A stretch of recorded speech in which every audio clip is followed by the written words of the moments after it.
De façon unanime, les travaux du laboratoire Phytobocase à propos de l'efficacité de l'herbe à pic sur l'immunité face à certains virus sont perçus de manière encourageante par la communauté scientifique locale.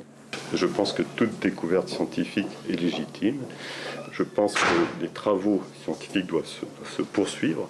Je pense que voilà, de l'application à l'efficacité clinique, il y a peut-être encore un pas à franchir. Donc je pense qu'il faut rester très prudent. Je crois qu'il faut vraiment garder à l'esprit que il ne va pas y avoir de baguette magique et que c'est un complément de mesures qui vont nous permettre d'enrayer cette pandémie. Car pour pouvoir être adoubée par la communauté scientifique de manière plus générale, toute recherche doit faire l'objet de publications et donc d'expériences plus poussées sur une grande portion d'individus. Le dépôt d'un brevet n'étant pas forcément gage de réussite. Si la recherche scientifique locale doit être approfondie, le docteur Benou craint que l'étude de notre pharmacopée ne soit boudée. Je suis un peu craintif. On connaît, pour parler prudemment, poliment, on connaît le mépris des industries pharmaceutiques, des gros groupes pharmaceutiques pour la pharmacopée tropicale.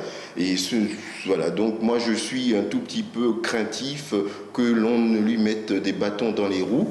Quoi qu'il arrive, tous s'accordent à dire que l'herbe à pic ne se suffit pas à elle-même.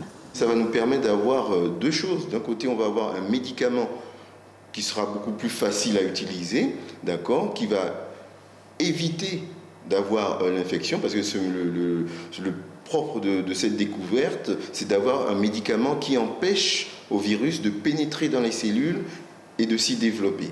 Donc on aura déjà cette arme-là, et on aura l'autre arme, qui est le vaccin, qui lui va permettre d'éviter de développer des formes graves de la maladie. L'herbe à pic, qui est une piste intéressante dans la lutte contre certains virus, doit aujourd'hui faire l'objet d'essais cliniques. Des essais qui peuvent durer plusieurs mois, voire plusieurs années.